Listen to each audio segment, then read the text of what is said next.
Osée chapitre 11. Ils sont tombés dès l'aurore. Le roi d'Israël est tombé, Israël est un enfant, et moi je l'aimais, et j'ai rappelé ses fils de l'Égypte. Autant je les ai rappelés, autant ils se sont éloignés de moi. Ils ont sacrifié à Baal, et ils ont encensé des idoles. Et moi j'ai bandé les pieds d'Éphraïm, et je les pris dans mes bras, et ils n'ont point connu que je les guérissais. Au milieu de la perdition des hommes, je les ai enveloppés dans les langes de mon amour. Et maintenant je serai pour eux comme un homme qui en frappe un autre à la joue, et je me retournerai sur Éphraïm, et je prévaudrai contre lui. Éphraïm a demeuré en Égypte, et Assur lui-même a été son roi parce qu'il n'a pas voulu se convertir.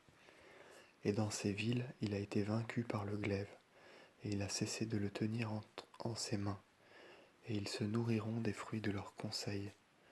Et le peuple de Dieu sera en suspens dans le lieu de son exil, et Dieu s'irritera des choses mêmes qu'ils estiment le plus, et il ne l'exaltera point.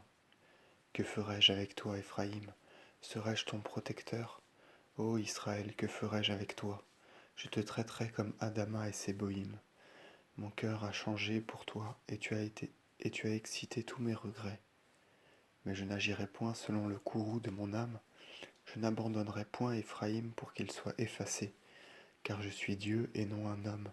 Un saint est en toi, et je n'entrerai pas dans ta ville. Je marcherai après le Seigneur. Il rugira comme un lion, il rugira, et les enfants des eaux seront saisis de stupeur. Les enfants de mon peuple aussi seront saisis de stupeur, et fuiront de l'Égypte comme un oiseau, et de la terre des Assyriens comme une colombe, et je les ferai rentrer dans leur demeure, dit le Seigneur.